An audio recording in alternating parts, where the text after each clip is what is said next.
Hey, How are you today? good. How are you? I'm doing good. Well, how's your day so far? Yeah, pretty good. Day full of interviews so far. Sounds good. Sounds good, Bill. So, Bill, Eternal Flame, your sophomore album, is scheduled to be out on November 12th. So, can you tell me a bit about the songwriting and the production behind this album? Oh yeah.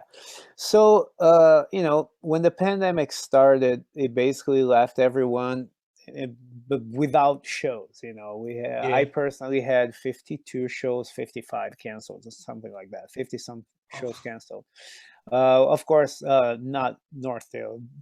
Between everything yeah. else I do, and we I'm basically like, well, I'm sitting at home now. I don't know what the hell to do, so I'm going to write the the album that I want to write. So I had all the time in the world to sit and write and try different stuff.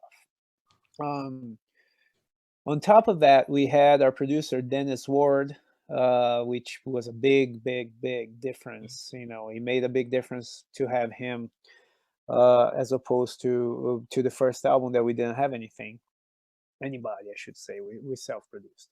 So a lot of the I was bouncing around the ideas with him.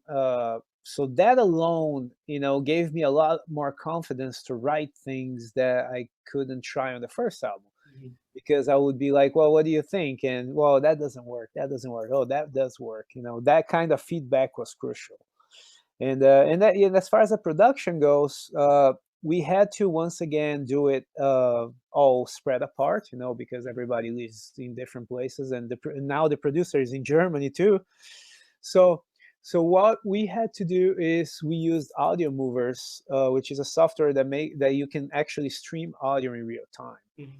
So, so Dennis was actually there during the recording, sitting there with us during the recording. So it worked out. It was in real time. It was like he was there. So it could have been better. It could not have been better. Sounds good, Bill. Sounds good. And is there any concept that you put behind this album? Not well, not exactly. So it's not a concept album, but we decided to bring a lot of Brazilian influences, both in the music and the lyrics.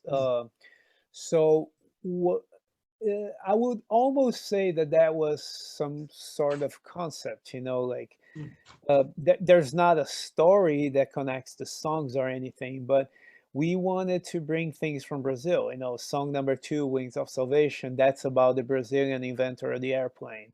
Number four, Land of Mystic Rights, that's just about being Brazilian. And Midnight Bells, number five, is about Brazilian religion, Umbanda, which our new singer is a part of. So we wanted to bring a little bit of our personality, but it's not like the songs had anything they're Yeah. connected, nothing like that. Sounds good. Sounds good. And what is the real thought process behind coming up with the Brazilian things in this album? Well, that's basically because that's where I'm from, and that's where the new singer is from. Yeah. So there's a lot. I mean, power metal can be a genre that gets really boring, and we got a lot of criticism on our first album for being too generic, for doing just regular power metal stuff.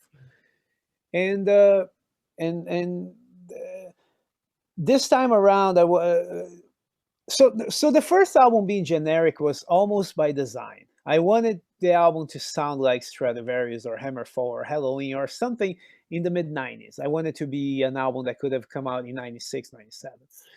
This time I wanted to make my album, like what I would make, what I think power metal should be like right now. So it's definitely, that's kind of what it is. Wonderful, wonderful. And how did you get connected with Guilherme? How do you know him before in Brazil, and how was this connection really happened?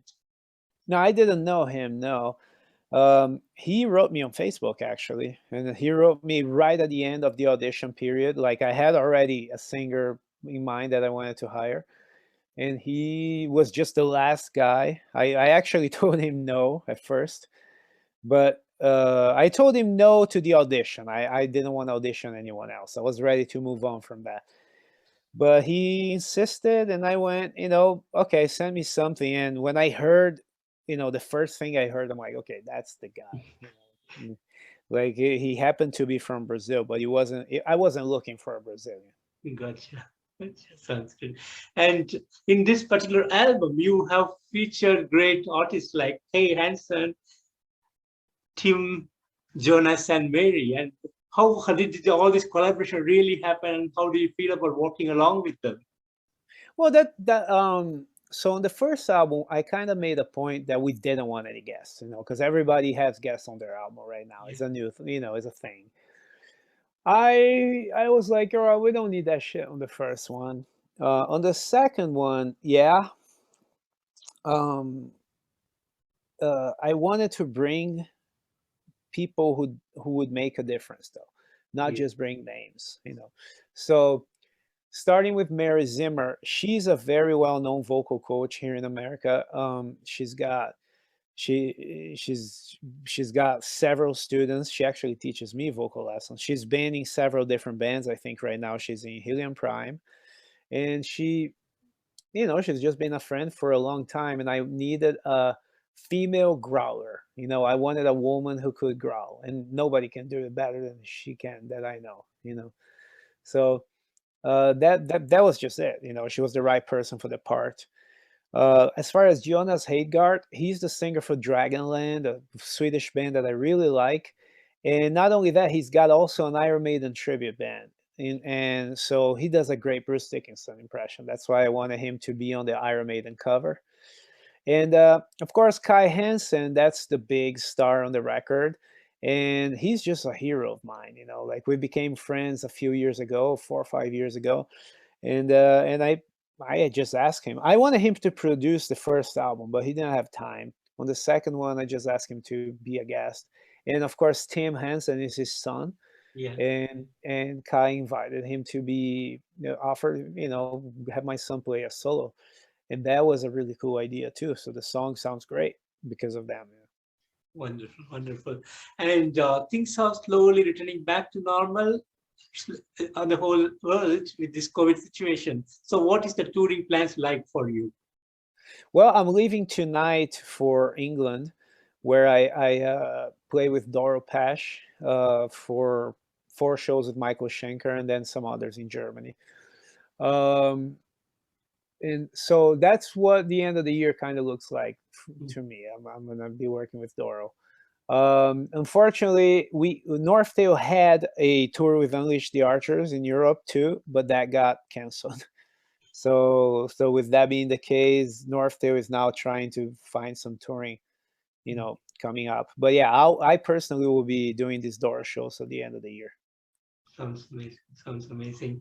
And Bill, do you like to share some of the great moments that you had over the years? Well, I mean, the best one, the biggest one, was playing with Savatage and the Trans-Siberian Orchestra at Wacken Open Air 2015. We were the headliners, and we played both stages at the same time. And we're playing the same song, like 20 singers, 2 drummers, 2 bass players, 4 guitar players. That was ridiculous. That was the biggest moment of my career for sure. I also like, touring Russia with Udo Dirk Schneider playing Accept songs. That was pretty awesome too. There's been a lot, man. The first North Tail release, that was my album, my baby. That was the first time I did that, so that was an important moment too. There's a lot. I'm very fortunate to have a great career. Wonderful, wonderful, Bill. And Bill, so North Tail started like way back in 2017. So how has the journey been for you being with North Tail so far? Well, we got really affected by the pandemic, unfortunately. But, because not only we had this tour canceled, we had festivals canceled in 2019 as well. So it's been great. It's been a lot of work. But, I mean, it's been awesome too, man. We got to play at Sabaton Open Air. We got to play in Japan. things could things. I mean, they were great considering the situation in the world. And Bill, like you are working along with Nortel the last couple of years, and you also are working with other projects as well. So in the future, would you be focusing more on Nortel, or you'll be focusing on other projects as well? I work at whatever I can. You know what I mean? So until Northdale can pay me enough money, I'm going to be doing a lot of different things. Sounds good. Sounds good. Bill. And Bill, finally, what would be the message that you want to give to the fans around the world? Please check out Eternal Flame out on November 12th via Nuclear Blast Records. This is the most honest record I've ever done. It's the best thing I think I've ever done in my life. But and I couldn't be happier. So I hope everybody will like it as much as we did. You know, check out Northdale on our social media and all that. And I'd like to thank Nuclear Blast and Kristen and you guys at Metalheads Forever for having me and for the opportunity. Thanks so much, Bill. And Awesome. Bill, finally, thank you so much for giving me this opportunity to talk to you today. It's a real pleasure talking to you. And thank you so much for making amazing music over the years. It's a real pleasure listening to your Thank you so music. much. Thank you. Thank you so much, my friend. And you We'll have a talk good day soon. ahead. Take care You of too. yourself. Bye.